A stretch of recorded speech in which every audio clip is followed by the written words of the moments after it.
कहते हैं नाम में क्या रखा है काम देखिए, लेकिन मध्य प्रदेश में इन दिनों नाम को लेकर सियासत जोर पकड़ रही है। एक दिन पहले पूर्व मुख्यमंत्री उमा भारती ने हलाली डैम का नाम बदलने बेरसिया विधायक विष्णु खत्री को एक पत्र लिखा। पत्र में पूर्व मुख्यमंत्री ने कहा, हलाली शब्द से घृणा का संचार होता है। पत्र जब बीजेपी विधायक के पास पहुंचा तो उन्होंने भी हलाली नाम से जुड़ा पुराना इतिहास बता डाला। दोस्त मोहम्मद खां द्वारा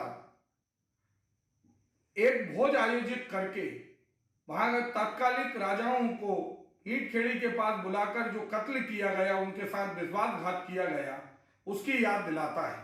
और इस शासकीय दस्तावेजों में भी इसको सम्राट अशोक के डैम के रूप में जाना जाता है। और इस संबंध में मैंने भी पत्र लिखकर पर्यटन मंत्री से आग्रह किया है कि इसको सम्राट अशोक डैम या बांध के रूप में ही इसका प्रचार प्रसार हो। पूर्व सीएम उमा भारती के बाद भोपाल सांसद प्रज्ञा सिंह ठाकुर भी इस सियासत में कूद पड़ी। उन्होंने इस्लाम नगर का नाम बदलकर जगदीशपुर करने की मांग कर डाली। लोकसभा चुनाव की सभा करने के लिए जब मैं जगदीशपुर गई तो वहाँ भरपूर डिमांड थी लोगों की, और मैं पहली बार गई थी, लेकिन उसी समय उन्होंने ज्ञापन दिया। मैं उसके लिए प्रयासरत हूँ और अतिशीघ्र ये कार्य भी पूर्ण होगा, क्योंकि इस्लाम कोई नगर था ही नहीं पहले। हलाली और इस्लाम नगर ही नहीं, बीजेपी के पास नागवार नामों की लंबी फहरिस्त है। इंदौर सांसद शंकर लालवानी खजराना इलाके का नाम बदलने की मांग कर चुके हैं। हुजूर बीजेपी विधायक और प्रोटेम स्पीकर रामेश्वर शर्मा ने भोपाल के ईदगाह हिल्स का नाम बदलकर गुरु नानक टेकरी रखने की मांग की थी। बीजेपी प्रदेश अध्यक्ष बीडी शर्मा होशंगाबाद का नाम बदलकर नर्मदापुरम करने की मांग करते रहे हैं। बीजेपी के पूर्व प्रदेश अध्यक्ष प्रभात झा ने हबीबगंज रेलवे स्टेशन का नाम बदलने के लिए रेल मंत्री को चिट्ठी लिखी थी। नामों के इतिहास पर अब कांग्रेस ने बीजेपी पर तंज कसा है। और हलाली डैम का नाम बदलने के पहले नदी का नाम बदलना पड़ेगा।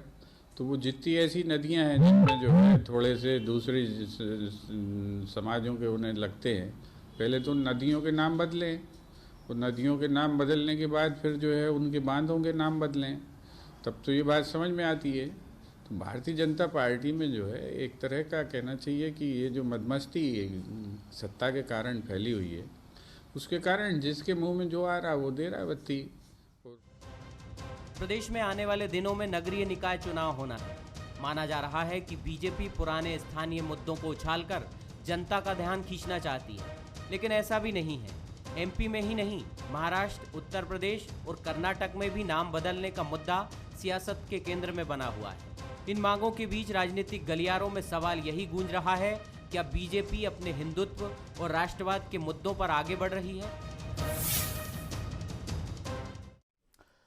नमस्कार, मैं हूं आपके साथ सुहेल खान। आज का हमारा मुद्दा है नाम बनाएंगे काम। वैसे कहा जाता है कि नाम में क्या रखा है काम देखिए, लेकिन एमपी की राजनीति इन दिनों नामों को लेकर गर्मा रही है। पूर्व मुख्यमंत्री उमा भारती ने हलाली डैम का नाम बदलने की मांग उठा दी है। इसके पीछे उन्होंने वजह भी बताई। इसके दूसरे दिन बीजेपी की सांसद प्रज्ञा सिंह ठाकुर ने भी इस्लाम नगर का नाम बदलने की मांग कर डाली। वैसे बीजेपी के पास जिला, शहर और मोहल्लों तक के नाम बदलने की एक लंबी फहरिस्त है। कांग्रेस इसे असल मुद्दों से ध्यान भटकाने की रणनीति बता रही है, लेकिन नामों को लेकर आखिर बीजेपी की मंशा क्या है?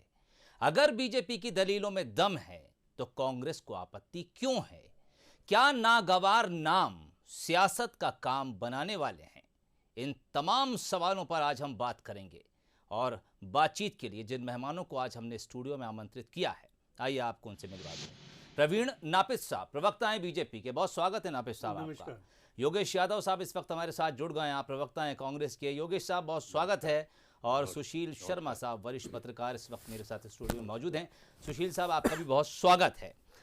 विलियम शेक्सपियर ने एक बार कहा था कि नाम में क्या रखा है, आप गुलाब का नाम चाहे जो रख दें, लेकिन वो पहचाना गुलाब के तौर पर ही जाएगा। ना उसकी रंगत में कोई फर्क आएगा, ना उसकी खुशबू में कोई फर्क आएगा। तो क्या फिर बीजेपी जो नाम बदलने की कवायद शुरू कर रही है, वो राष्ट्रवाद के दौर में सांस्कृतिक पुनरुत्थान है? जवाब देंगे प्रवीण नापित साहब। प्रवीण साहब, जरूरत क्या है नाम बदलने की? देखिए, इस प्रदेश की पूर्व मुख्यमंत्री बड़ी बहन हमारी उमा जी को लगा कि वहाँ के जाके किसी चीज़ का आपको इतिहास लगता है, और इतिहास के बारे में जब बताया कि ये दोस्त मोहम्मद खान जो थे, और उन्होंने वहाँ के जो जगदीशपुर है वहाँ की ये देवड़ा ठाकुरों का गांव हुआ करता था, तो उन्होंने जब भोजन पे लंच पे, जिसको हम डिनर लंच कहते हैं, सब जब भी चाहे शाम का होगा सुबह जब भी बुलाया, और दोस्ती के नाम पर हत्या कर दी और उन सारे लोगों का खून उस नदी में बहा, तो नाम हो गया हलाली नदी, लाल हो गई थी। और हलाली नदी पर उनको लगा नहीं, उनको लगा कि ये नाम कुछ ठीक नहीं है, तो उसको नहीं होना चाहिए। खार नदी था उसका नाम का पहले तो अगर ऐसी कोई बात आती है, हमने कोई बात कही तो वो राष्ट्रवाद और पुनरावृत्ति संस्कृति, आपने कहा ठीक है। इससे पहले चेन्नई का भी नाम हुआ था, कलकत्ता का नाम कोलकाता हुआ, उसमें किसी को आपत्ति नहीं। अगर हम कहते हैं कि नर्मदापुरम होशंगाबाद की जगह का नर्मदापुरम होना चाहिए, तो उसमें आपत्ति क्या है? भाई सरकार हमारी है, सरकार में अगर हमको कोई अगर राय देता है कोई, उमा जी तो कमलनाथ जी को भी अपनी बात को कहती थी और उनके नाम पे कहती थी दादा ऐसा होना चाहिए, दादा वैसा होना चाहिए, वो कमलनाथ जी भी करते थे। तो अगर कोई प्रदेश का मुख्यमंत्री रहा हो, केंद्रीय खेल मंत्री रहा हो, केंद्र के जल संसाधन मंत्री रहा हो, तो अगर सुना अपने अपनी बात कही तो बात कहने में इतना ज़्यादा कोई बड़ी बात नहीं है। और मुझे भी लगता है कि जिस नवाब दोस्त मोहम्मद खान का जो इतिहास अफ़गान के थे, अफ़गान से मुजफ्फरपुर आए, मुजफ्फरपुर से फिर ये भोपाल के पास आए, जगदीशपुर आए, उसके पहले वो मालवा गए, तो तमाम सब चीज़ों का हर जगह जगह जहाँ जहाँ भी बेरसिया गए, बेरसिया में जो वहाँ के राजा थे उनकी हत्या हो गई, राजा और रानी दोनों की हत्या हो गई, और उसके बाद उनकी बेटी से उन्होंने शादी की और उसका नाम फ़तेमा बेगम रख दिया। तो ये सारी चीज़ें हैं। अगर कहीं अच्छा ये कमलापति थी यहाँ से, उनके साथ दगल फसल किया, तो हमें नहीं लगता हमने कहीं और छेड़ाछाड़ी की हो। हमको लगता है कि इतिहास के ये चीज़ें, इन पन्नों में ऐसी बातें हैं, उन पन्नों को आप भी पढ़ लेते, उन पन्नों को कांग्रेस के लोग भी पढ़ लेते, तो फिर बात करते। हमने कहीं किसी सियासत का, अच्छा ये इसका हलाली डैम का नाम कुछ और जो खार नदी हो जाएगा, उसको हमको कौन सा वोट बैंक हमारा बढ़ जाएगा? कोलकाता हुआ हमने कभी नहीं कहा, चेन्नई हुआ हमने नहीं कहा, उड़ीसा का अन्य नाम जगह और जगह के नाम बदले हमने तो नहीं कहा ना। तो ये तो एक परंपरा है, अगर उसको लगा होगा तो उसमें कोई बुराई नहीं है। योगेश यादव साहब मेरे साथ जुड़े हैं। योगेश साहब, आपका भी मैं ओपनिंग कमेंट चाहूंगा, उसके बाद चर्चा आगे बढ़ेगी। आपको क्या लगता है, जो नाम बदलने की पूरी कवायद मध्य प्रदेश में शुरू हुई है और अब एक के बाद एक नाम एक लंबी फहरिस्त के तौर पर बीजेपी की तरफ से सामने आते जा रहे हैं, हालांकि वो ये कहते हैं कि मांग जनता की तरफ से उठ रही है, आपको लगता है कि ये सिर्फ राजनीति से प्रेरित है, या फिर आप भी समर्थन करते हैं कि हाँ अगर नाम बदल रहा है तो आपत्ति क्या है? सोहेल जी, मुझे आश्चर्य होता है कि भारत की राजनीतिक चेतना किस मार्ग की तरफ जा रही है और इससे क्या जनता का भला होगा, ये बड़ा एक सोचनीय प्रश्न है। मैं इतिहास के प्रश्न को थोड़ा सा खंगालना चाहूंगा। पंडित जवाहरलाल जी नेहरू ने आधुनिक भारत के निर्माता बने और एक बड़ा डैम, विशाल डैम कायम कर दिया, बागरा डैम, नागर डैम के नाम से। उसके बाद शास्त्री जी आए, शास्त्री जी ने जय जवान जय किसान का एक शब्द दिया, हमारे देश का किसान, हमारे देश का जवान संगठित हो गया। इंदिरा जी ने कहा गरीबी हटाओ, देश आत्मनिर्भर हो गया और हम विश्व की छठी महाशक्ति कहलाने लगे। राजीव जी आए, कंप्यूटर युग का प्रारंभ हुआ, 21वीं सदी का प्रादुर्भाव हुआ। हमारे एक नारे में इस देश की तस्वीर बदल गई, देश वैभवशाली हो गया। और आज भारतीय जनता पार्टी के छोटे से कार्यकर्ता से लेकर प्रधानमंत्री तक नारे क्या दे रहे हैं? हिंदुस्तान, पाकिस्तान, हिंदू, मुसलमान, ये क्या है? आप देश ऐसे आगे बढ़ाएंगे? आप जी, नाम बदल कर आप अगर हलाली डैम का अगर नाम अगर बदल जाएगा तो हिंदू मुसलमान कहाँ से आ गई? प्रवीण जी पूरी बात हो जाने दीजिए। मैं आपको बहुत अच्छे, मैं आपका सम्मान करता हूँ, पर आप विषय से भटक रहे हैं, आप विषय पे आ जाइए। मैं आपसे पूछना चाहता हूं कि आप हलाली डैम का नाम बदलने, अरे भाई मध्य प्रदेश में सिंचित रकबा बढ़ाने के लिए कोई डैम ही बना दीजिए, फिर जो नाम चाहे वो रख लीजिए। नए राजगढ़ का डैम हमने 5 साल के पहले बनाया है। राजगढ़ का जो डैम है, नगर बसाइए, होशंगाबाद की क्या समस्या उसको दूर करें। और निश्चित रूप से आप ये कहते हैं कि इससे वोट की राजनीति नहीं होती है, राजनीतिक फायदा नहीं होता है। ये राजनीतिक फायदा होने की कवायद है और राजनीतिक फायदे लेने के लिए आप कर्मशील बनिए, आप समर्पित बनिए, आप समाज को कुछ दीजिए। और जब तक आप नहीं देंगे समाज को, तो आप इस तरीके के शिवगुफे और नारे छोड़ते जाएंगे। आप समाज को क्या दे रहे हैं? एक डैम दे दीजिए, आप अरे आप फिर सुन लीजिए तो आप योगेश जी, जो नाम रखना वो रख दीजिए। योगेश जी फिर मेरी बात सुन लीजिए। 2003 में भारतीय जनता पार्टी की सरकार आई थी, जिसकी नींव रीवा के जो डैम था उसके डैम के लिए नेहरू जी ने आधारशिला रखी थी। उसको तत्कालीन हमारे जल संसाधन मंत्री अनूप मिश्रा जी ने लगातार लग के पूरा किया। ये आपका डैम और नेहरू जी की जो आप बात कर रहे थे जो कंप्यूटर की, मैं आपको बताता हूँ, राजगढ़ में हमने इतना बड़ा डैम बनाया है और उसकी हमने जो डेट रखी है 3-3.5 साल के अंदर हमने पूरी की है। आप जो डैम की बात कर रहे हो, सिंचित रकबा, चाहे आपको खुद मालूम है, आप पढ़े लिखे प्रवक्ता हैं, आप वहाँ से कांग्रेस के बहुत अच्छे लोगों में से बोलते हैं और मैं आपको सम्मान करता हूँ, पर आप मुझे बता दीजिए सिंचित रकबा दिग्विजय सिंह के शासन में और भारतीय जनता पार्टी के आज के शासन तक कितना बड़ा है, आप खुद देख लीजिए। आप हमको क्यों बात करते हैं? अगर हमको लगता है कि ये बात हमको कहीं ना कहीं बुरी लगती है, गिल्टी महसूस करती है, हमने किसी का नाम नहीं लिया, हमने ये नहीं कहा कि हमारे किसी सनातन धर्म के नाम पे आप वो रख दीजिए डैम का। हमने तो ये कहा है कि दोस्त मोहम्मद खान का इतिहास देख लीजिए, और इतिहास को जितना मुझे जानकारी थी 1-1.5 घंटे के अंदर इस डिबेट में आने से पहले मैंने बता दिया है। उसमें हिंदू मुसलमान कहां से आ गया है? कौन से मोदी जी किसी मुसलमान के घर में किसी को मारने को से, या भारतीय जनता पार्टी का साधारण सा कार्यकर्ता मैं कि मेरी FIR कहीं हुई हो आज तक के 25 वर्ष के राजनीतिक जीवन में? आप कोई भी बात को ऐसे हंसी में उड़ा दोगे, ऐसा नहीं होगा। योगेश साहब देखिए सोहेल जी, आपने डैम बनाया, आप डैम का नया नाम रखिए, आप विकास कीजिए, विकास की धारा बहाइए, जितने नाम आपको रखना है। ये राजनीतिक शिगुफा है कि नहीं? आज मध्य प्रदेश धरातल पर जा रहा है, GDP घटती जा रही है देश की, मध्य प्रदेश कर्ज लेकर घी पी रहा है, आप उसकी तरफ तो चिंता नहीं कर रहे। आप नाम बदलने से क्या होगा? आप बता दीजिए। अब मैं नाम के पीछे सार्थकता होनी चाहिए। अब जैसे बैरागढ़ का नाम संत हिरदाराम नगर किया गया, ये उचित है, क्योंकि संत हिरदाराम जी की वहां पर तपस्या छुपी, वो तपोभूमि है। तो ये नाम लगता है अब आप एक राजनीतिक फायदे लेने के लिए आप नाम बदल देंगे साहब। ऐसे आप तमाशे करते रहेंगे और जनता का उस समय यही एक भाव जाता है। और आपको मैं स्पष्ट कर दूं प्रवीण जी कि आप सनातन धर्म के एकमात्र ठेकेदार नहीं है। जिसने हिंदू कुल में जन्म लिया है वो सब सनातन प्रेमी है, सनातन धर्म है। पूजा आपके घर पे भी होती है तो मेरे घर पर भी होती है, लेकिन मेरे धर्म का प्रदर्शन नहीं है। मेरे धर्म की आपका किसी से सर्टिफिकेट लेने नहीं आया हूं मैं देखिए जो डिबेट का जो विषय है उस पर करिए, आप क्या करते हैं वो आपकी बात है, मैं क्या करता हूं वो मेरी बात नहीं बनाता हूं। मैंने ये बताया कि दोस्त नवाब जो थे, अच्छा उसमें भी सोहेल भाई ऐसा है कि अंग्रेजों के गुलाम कौन थे? दोस्त मोहम्मद खान। और दोस्त मोहम्मद खान के गुलाम कौन थे? भोपाल के लोग।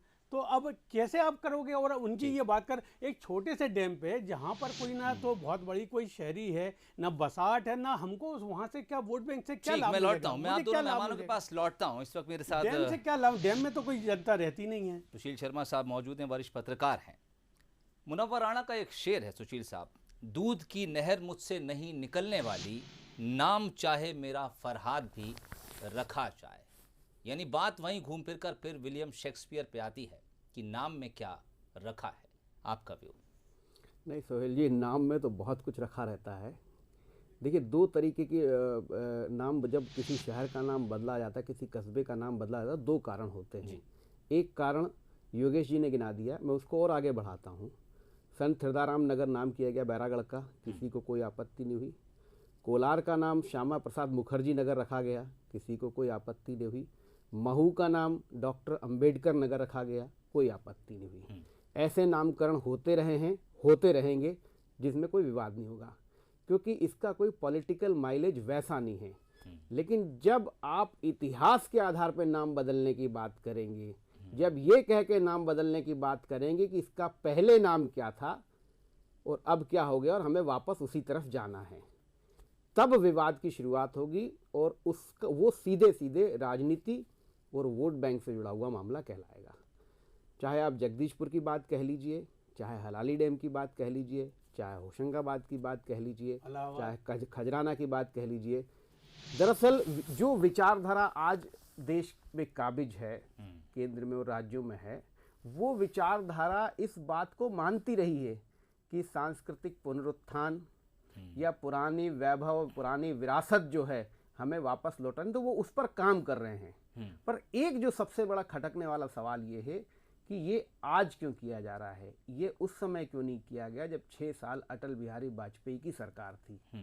ये मुद्दे तब क्यों नहीं प्रमुखता से उठाए गए? ये आज क्यों उठाए जा रहे हैं, मुद्दा ये है, ये कहीं ना कहीं सीधे सीधे जो है राजनीतिक लाभ की दृष्टि से किया जाने वाला कदम है। और आप देखिए इसमें जो है दरअसल बीजेपी तो इस मुद्दे को उछालती है, बीजेपी के नेता उस मुद्दे को उछालते हैं। कांग्रेस के पास जो है इससे निपटने के लिए कोई कारगर उपाय नहीं है, क्योंकि वर्तमान का जो राजनीतिक माहौल है या देश का जो माहौल है वो कहीं ना कहीं इन मुद्दों पर आकर्षित हो भी रहा है। ठीक, तो भी वजह है कि जनता की नब्ज पकड़ने के लिए, उसको और आगे बढ़ाने के लिए बीजेपी इस तरीके के कदम उठाती, इस तरीके की बातें निकाल के बाहर लाते हैं। ठीक, यानी बीजेपी के इस तरह के जो कदम होते हैं वो कांग्रेस को एक के बाद एक लगातार डेंट पहुंचाते जाते हैं। योगेश यादव साहब, आपके पास आना चाहूँगा। अगर नाम बदलने पर कोई आपत्ति कांग्रेस को है तो जिक्र करना चाहूँगा दिल्ली का। कनॉट प्लेस एक बहुत मशहूर जगह है, लोग आज भी उसे कनॉट प्लेस ही कहते हैं, लेकिन कांग्रेस ने उसका नाम बदलकर राजीव चौक रख दिया। क्या ज़रूरत थी उस नाम को बदलने की और एक ऐसे नाम को रखने की जिसको लोग आज भी याद नहीं करते हैं? वो आज भी सीपी या फिर कनॉट प्लेस ही कहलाता है, सिवाय इसके कि जब आप मेट्रो में सफ़र करते हैं तो वहाँ ये अनाउंसमेंट होता है कि अगला स्टेशन राजीव चौक, दरवाजे बाईं ओर खुलेंगे। देखिए सोहेल जी, आपने मेरी बात का स्वयं ही जवाब दे दिया जी। कनॉट प्लेस को आज भी कनॉट प्लेस कहते हैं, लेकिन राजीव चौक एक मेट्रो स्टेशन है और राजीव गांधी जिन्होंने इस देश के लिए बलिदान दिया, मैं तो बोलता हूँ बहुत छोटी बात कही गई। राजीव जी का जो त्याग और बलिदान रहा है इस देश के लिए, जो समर्पण रहा है, वे एक महापुरुष के रूप में थे। मेरा यही कहना है, आदरणीय शर्मा साहब ने कहा, पत्रकार हमारे जो बैठे वरिष्ठ पत्रकार, सही है, नाम के पीछे एक सार्थकता होनी चाहिए ना। अब डॉक्टर अंबेडकर नगर महू, संविधान निर्माता का वहां जन्म हुआ, जन्मस्थल ही है वहां पर, तो जिस बात की एक सार्थकता, आप एक राजनीतिक शिगुफा छोड़ने के लिए साहब बोलने लग गए। अब मैं आपसे एक पूरा का पूछा, यहाँ पर हमारे प्रवक्ता महोदय बैठे हुए हैं, मैं आपसे एक बहुत अच्छा प्रश्न करना चाहता हूं। आप सांसद महोदया के 5 महत्वपूर्ण कार्य दिखा दीजिए साहब कि इन्होंने जनता के बीच में, सांसद प्रज्ञा ठाकुर ने ये काम किए हैं, तो मैं मानूंगा कि इन्होंने सार्थक किए। एक शिगुफा छोड़ दिया, एक बयान दे दिया साहब, बस उस बयान के ऊपर चर्चा में रहना और अपना चेहरा दिखाना मीडिया में, ये राजनीति का चरित्र नहीं होना चाहिए। राजनीति में आप पहले काम करें, पहले जनता के बीच में जाएं, जनता की समस्याओं को दूर करें। कोरोना के दौरान प्रज्ञा ठाकुर गायब रही, क्या उनका योगदान रहा? आज उमा जी मंत्री हैं, मध्य प्रदेश में क्या योगदान है? फेरिस्त कुछ हो तो बता दीजिए। सिर्फ आप एक बयान देकर, बयान वीर बनकर आप जनता के बीच में जीवित रहना चाहते हैं, तो ये बिल्कुल सही है कि राजनीतिक शिगुफा ही है। आप एक बलिदानी बनिए, एक त्यागी बनिए, आपका जीवन समर्पित कीजिए। आज हमें गर्व होता है कांग्रेसी होने पर कि हमारे महापुरुषों का एक इतिहास है। आप अपने महापुरुषों का क्या इतिहास बताएंगे? कल के दिन आप क्या बताएंगे कि आप प्रज्ञा ठाकुर जी ने क्या किया, उमा भारती जी ने क्या किया मध्य प्रदेश के लिए? तो ये एक उपलब्धियों का जखीरा आप अपने नेताओं को समझाइए। प्रवीण जी, आप एक विद्वान प्रवक्ता हैं, आप उनको समझाइए कि कुछ पहले करें, उसके बाद एक शिगुफा छोड़ दिया साहब, 15 दिन बाद दूसरा। मैं अब लालवानी जी की बात करूंगा। अब लालवानी जी का इंदौर का योगदान क्या रहा, क्या अभी तक महत्वपूर्ण उपलब्धियां रही साहब? वो एक कर दिया।